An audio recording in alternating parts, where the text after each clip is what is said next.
આજે આપણે ધોરણ 7માં ગુજરાતી વિષયના પાઠ 13 સમરથલાલ સુરણવાળાનો સન્માન સમારંભનો અભ્યાસ કરીશું. સૌપ્રથમ આપણે વાતચીતમાં આપેલા પ્રશ્નોનું સોલ્યુશન મેળવીશું. 1. તમને પાઠમાં હસવાની કેમ મજા આવી? કેમ? જવાબ. પાઠમાં જ્યારે સમરથલાલ પોતાના સન્માનનો ઉત્તર આપતા કહે છે કે હું બટાકા જેવો છું કે શક્કરિયા જેવો કે ડુંગળી જેવો, તેની મને કશી ખબર નથી. મારા ઘરમાંથી તો મને મરચાં જેવો કહે છે. આ સવાલ સાંભળી સમરથલાલની વિનોદવૃત્તિને કારણે મને મજા આવી. પ્રશ્ન 2. તમે કયા શાકભાજીના વિવિધ રંગ, રૂપ, આકાર વિશે જાણો છો? જવાબ. હું ડુંગળી, બટાકા, રીંગણ, ભીંડા, શક્કરિયા, દૂધી, ટામેટાં, ટીંડોળા, કોબીજ વગેરે ઘણા બધા શાકભાજીના રંગ, રૂપ અને આકાર વિશે જાણું છું. પ્રશ્ન 3. તમારે કોઈ વ્યક્તિનું સન્માન કરવાનું થાય તો કેવી રીતે કરો? જવાબ. મારે કોઈ વ્યક્તિનું સન્માન કરવાનું હોય તો તેના માટે હું પપ્પાની મદદથી ઘણી બધી તૈયારીઓ કરું.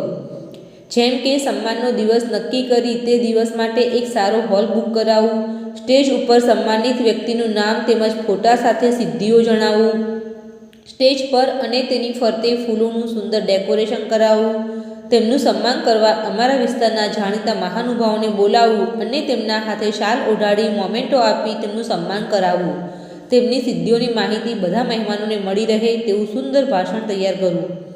પ્રશ્ન 4. તમે જરૂરિયાતમંદ વ્યક્તિને કેવી રીતે મદદરૂપ થાવ? જવાબ. હું અભ્યાસ કરતો હોવાથી જરૂરિયાતમંદ વ્યક્તિને પૈસાની રીતે મદદરૂપ ન થઈ શકું, પણ મારા પડોશમાં રહેતા વૃદ્ધ વ્યક્તિઓને દૂધ, શાકભાજી, કરિયાણું તેમજ અન્ય સામાન લાવી આપવામાં મદદ કરું છું. પ્રશ્ન 5. શાળામાં કાર્યક્રમ સફળ બનાવવા તમે શી તૈયારીઓ કરો છો? જવાબ. શાળામાં કાર્યક્રમને સફળ બનાવવા અમે મિત્રો શિક્ષકની સૂચના અનુસાર બધી તૈયારીઓ કરીએ છીએ.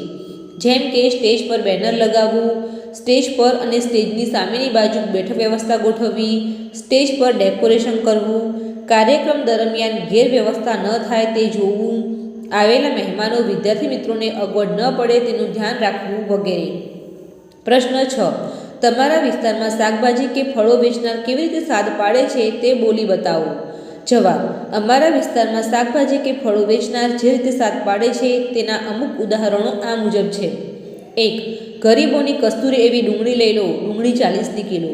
2. મોળા અને તીખા બંને પ્રકારના મરચાં આયા, મરચાં 20ના 250 ગ્રામ. 3. લાલ ટામેટાં આયા, 30ના કિલો અને 50ના 2 કિલો. 4. તાજા અને લીલા ધાણા લઈ લો, ધાણા 10ની જોડી. 5. કાશ્મીરના લાલ ચટક સફરજન લઈ લો, 150ના કિલો. 6. પાકીને મીઠી દ્રાક્ષ લઈ લો, 100ની 1.5 કિલો. પ્રશ્ન 7. શાકભાજી વિશે કોઈ જોક્સ, બાળગીત કે કવિતા સાંભળી હોય તો એના વિશે કહો. શાકભાજીનો હેલો બાળગીત. એ શાકભાજીના રાજા, બટેટાજીના તાજા, શક્કરિયાના દાદા, રાણી રીંગણના જનેતા, મારો હેલો સાંભળો હોહોજી. એ કારેલા ને કાકડી બેઉ ફરવાને જાય, એક હતી કામણગારીને બીજો મસ્તીખોર. એ ગણગણિયો ગુવાર કરે છે પોકાર, ભીંડા ભાજીના કાને ગયો અવાજ, મારો હેલો સાંભળો રે. એ ફૂલદાર ફુલેવર ને કોબીજ સંતાઈ જાય, વગદાર વાલોડ એની જાણ કરી જાય, મારો હેલો સાંભળો રે. એ રંગદાર રીંગણ રોજ ખીલે જાય, એના ગુણોને સૌ જોતા રહી જાય, મારો હેલો સાંભળો રે. એ નોખા શાકની નવી જાત, જાનદાર ટામેટાની શું કરું હું વાત, મારો હેલો સાંભળો રે. પાઠના આધારે હું કોણ છું તે મને ઓળખો. ઉદાહરણ. મારા કારણે શાક ચટાકેદાર અને ખુશ્બુદાર બને છે. લસણ. 1. મને તો બધાએ શાક સાથે ભળી જવું ગમે છે. બટાકા. 2. ગરીબ અને તવંગર સૌ કોઈને મારા વિના ચાલે નહીં. ડુંગળી. 3. હું તો નોન વેજીટેબલ છું. આદુ, મરચાં, કોથમીર. મને તો શાક માર્કેટની શોભા માને છે. સમરથલાલ સુરણવાળા. પ્રશ્ન 3. આપેલ સંવાદ ખોટો હોય તો સુધારો, ત્યારબાદ સંવાદ બોલનારનું નામ લખો. 1. સુરણવાળા શેઠની સુવાસ લસણની જેમ ચારેકોર ફેલાઈ જાય. લલ્લુભાઈ. 2. હું તો સમરથ શેઠને ડુંગળીના દડા સાથે જ સરખાવીશ. ડાયાભાઈ. 3. સમરથલાલની શાક કસ્તુરીની જેમ મહેકે છે. ડાયાભાઈ. 4. સુરણવાળા શેઠ બટાકાની માફક મળતાવડા છે. બકુલભાઈ. 5. આપણા સમરથ શેઠ ડુંગળીના દડા જેવા છે. ડાયાભાઈ. 6. હું તો સુરણવાળા શેઠને કોથમીર જેવા જ કહું છું. કળસીભાઈ. 7. હવે એ મૂળાની હરીફાઈમાં ઇનામ મેળવી લાવે. ફૂલાભાઈ. પ્રશ્ન 4. કૌંસમાં આપેલા કયા શબ્દ કે શબ્દ જૂથ સમરથલાલનો દેખાવ, સ્વભાવ, ગુણ કે કાર્ય દર્શાવે છે તે નોંધો. તો અહીંયા જે શબ્દ સમરથલાલનો દેખાવ, સ્વભાવ કે ગુણ કે કાર્ય દર્શાવતો હોય એમાં લખવાનો છે. દેખાવ ડુંગળીના દડા જેવું, સ્વભાવ મળતાવડા, બટાકા જેવો, મરચા જેવો, તાજી કોથમીર. ગુણ નિર્ભિમાની, પરોપકારી, મદદગાર. કાર્ય શાક માર્કેટની શોભા, ગરીબ તવંગર સૌના બેલી, શાક માર્કેટને સુવાસિત કરવામાં ફાળો, બધાના માનીતા, નાણાં ધીરનાર, કામ મગમગવું. પ્રશ્ન 5. શાકભાજી કે ફળોની વિગત નોંધીને રમૂજી અટકો બનાવો. શાકભાજીનું નામ ગાજર, મળતા વિટામિન એ, લાભ આંખોનું તેજ વધારે, રમૂજી અટક ગાજરવાળા ગોરધનભાઈ. પાલક મળતા વિટામિન એ, સી અને કે, લાભ હાડકાની મજબૂતી, લોહી વધારે, રમૂજી અટક પાલકવાળા પરેશભાઈ. વટાણા મળતા વિટામિન એ, સી, કે, લાભ પાચન શક્તિ વધારે, રમૂજી અટક વટાણાવાળા વિપુલભાઈ. 6. વાક્ય વાંચો અને રૂઢિપ્રયોગના અર્થ નીચે લીટી કરીને ક્રમ લખો. તો અહીંયા પહેલાં વાક્ય વાંચવાનું છે અને રૂઢિપ્રયોગના અર્થ નીચે લીટી કરી અને એની સામે ક્રમ લખવાનો છે. વાક્ય: મેચમાં હારવાથી અમારી બધી મહેનત ફોગટ ગઈ.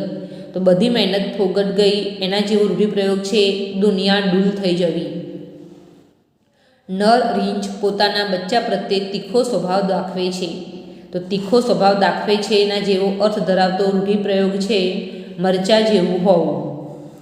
બાગનો માળી બકરીને લાઠી ફટકારીને બુદ્ધિ વિનાનું કાર્ય કરે છે. તો બુદ્ધિ વિનાનો અર્થ ધરાવતો રૂઢિપ્રયોગ છે અક્કલનો કોથમીર. વિશ્વા ગરીબોને જમાડીને પોતાનો જન્મદિવસ ઉજવે છે.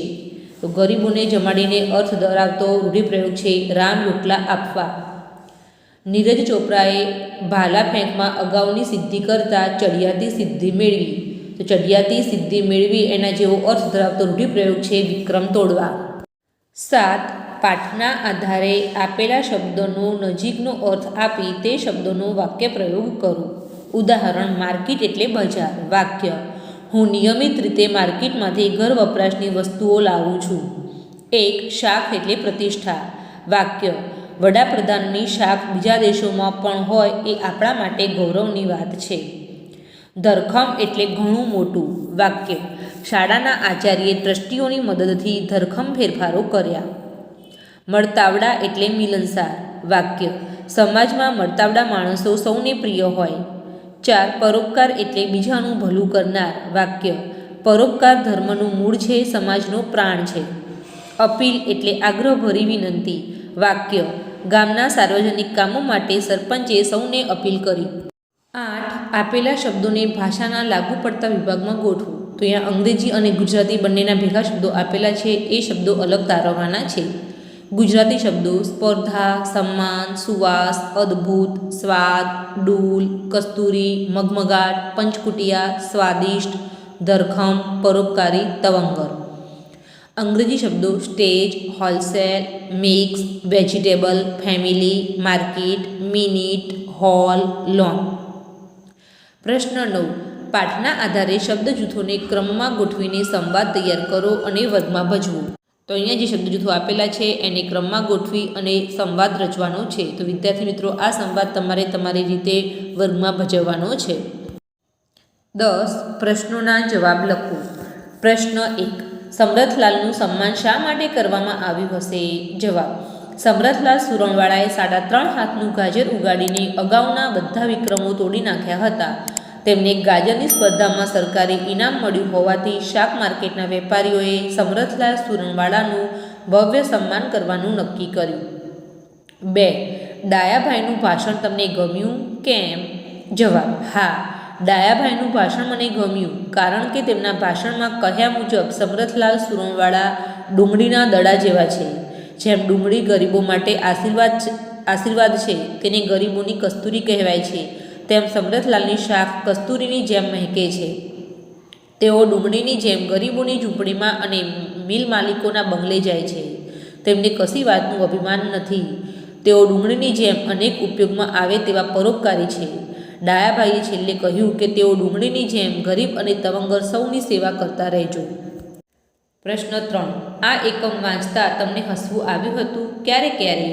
જવાબ. આ એકમ વાંચતા સમરથલાલ જ્યારે પોતાના સન્માનનો ઉત્તર આપતા કહે છે, હું બટાટા જેવો છું કે સક્કરિયા જેવો કે ડુંગળી જેવો, તેની મને તો કશી ખબર નથી. મારા ઘરમાંથી તો મને મરચાં જેવું કહે છે.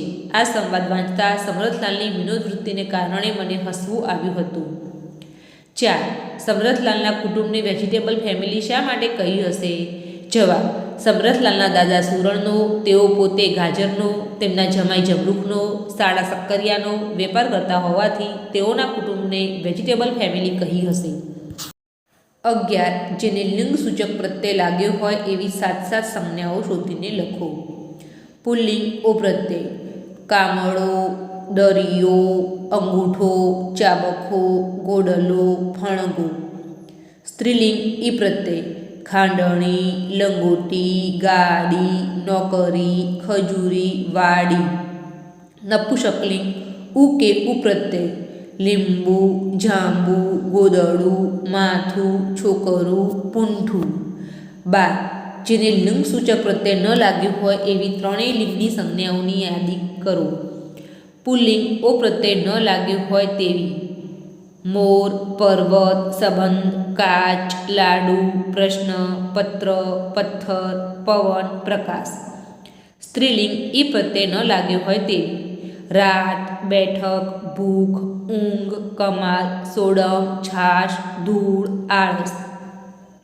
નપુંસકલિંગ ઉ કે ઉ પ્રત્યય ન લાગ્યો હોય તેવી: શહેર, દૂધ, નંદનવન, નાક, દ્વાર, રાજ્ય, યંત્ર, ઉર, શીર. 13. ઉદાહરણ મુજબના 10 શબ્દો લખો. એકવચન: બારણું, છાલિયું, સંબંધ, ઘરેણું, રમકડું, સિંગડું, દુશ્મન, સપનું, ફુવારો. બહુવચન: બારણા, છાલિયા, સંબંધો, ઘરેણાં, રમકડા, શિંગડા, દુશ્મનો, ફુવારા. 14. કોષ્ટક પૂર્ણ કરો. એક વચન દર્શાવતું વાક્ય અને બહુવચન દર્શાવતું વાક્ય. તે ઘોડો લઈને આવ્યો હતો. તેઓ ઘોડા લઈને આવ્યા હતા. હું કાલે સાયકલ લઈને વાડીએ જઈશ. અમે કાલે સાયકલો લઈને વાડીએ જઈશું. તું આજે ખુરશી પર બેસીને લખજે. તમે આજે ખુરશીઓ પર બેસીને લખજો. તું આજે જમીને પછી શાળાએ જજે. તમે આજે જમીને પછી શાળાએ જજો. તે કેળું ખાધું. તમે કેળો ખાધો. મારે કાલે રમવા માટે કયું સાધન લાવવાનું છે? અમારે કાલે રમવા માટે કયા સાધનો લાવવાના છે? પ્રશ્ન 15. તમે 6થા ધોરણમાં સંજ્ઞાનો પરિચય મેળવ્યો છે. સંજ્ઞાના જુદા જુદા પ્રકારોથી પણ પરિચિત થયા છો. ચાલો એમાં જરા આગળ જોઈએ. નીચેના વાક્યો વાંચીને એમાંની સંજ્ઞા ઓળખાવો. 1. વિનાયક જમવા ગયો. વિનાયક વ્યક્તિવાચક. 2. ચાવીનું ઝુમખું મારી પાસે હતું. ઝુમખું સમૂહવાચક. 3. હું ડેરીએ દૂધ લેવા ગયો. દૂધ દ્રવ્યવાચક. 4. પેલો દેખાય પર્વત. પર્વત જાતિવાચક. 5. એ અહિંસામાં માને છે. અહિંસા ભાવવાચક. 16. વાક્યો વાંચો અને સમજીને સુધારો. તો એ વાક્યો જે છે ખોટા આપેલા છે એને સુધારવાના છે. તો આપણે વાક્યો સુધારીશું. 1. પેલી છોકરી જમતી હતી. 2. રમેશ અચાનક રડવા લાગ્યો. 3. વાવાઝોડાથી ઝાડ પડી ગયું. 4. તેમણે પુસ્તકો વાંચી લીધા. પ્રશ્ન 17. વર્ગીકરણ કરો. તો અહીંયા જે શબ્દો આપેલા છે એને પુલ્લિંગ, સ્ત્રીલિંગ, નપુંસકલિંગ કે બહુવચનમાં વર્ગીકરણ કરવાનું છે. પુલ્લિંગ શબ્દો: કાગળ, ખાટલો, મોહનભાઈ. સ્ત્રીલિંગ શબ્દો: જલપા, ઘડિયાળ, દુકાન, ફાઇલ, ખાંડ. નપુંસકલિંગ શબ્દો: ટેબલ, ઝાડ, પાણી, દૂધ, ઘી. બહુવચન શબ્દો: પુસ્તકો, વૃક્ષો, છોકરા. એવી સંજ્ઞા શોધો કે જે એક કરતાં વધુ લિંગમાં વપરાતી હોય. દાખલા તરીકે ઝાકળ નપુંસકલિંગ સ્ત્રીલિંગ. 2. ચંપલ પુલ્લિંગ સ્ત્રીલિંગ નપુંસકલિંગ. 3. પતંગ પુલ્લિંગ સ્ત્રીલિંગ. 4. ચા પુલ્લિંગ સ્ત્રીલિંગ. તમે સૌએ જે તારવ્યું તે બરાબર જ તારવ્યું છે. સંજ્ઞાનું લિંગ અને વચન વાક્ય રચનાને અસર કરે છે. જેમ કે 1. દ્વિજ જમતો હતો પુલ્લિંગ. 2. દ્વિજા જમતી હતી સ્ત્રીલિંગ.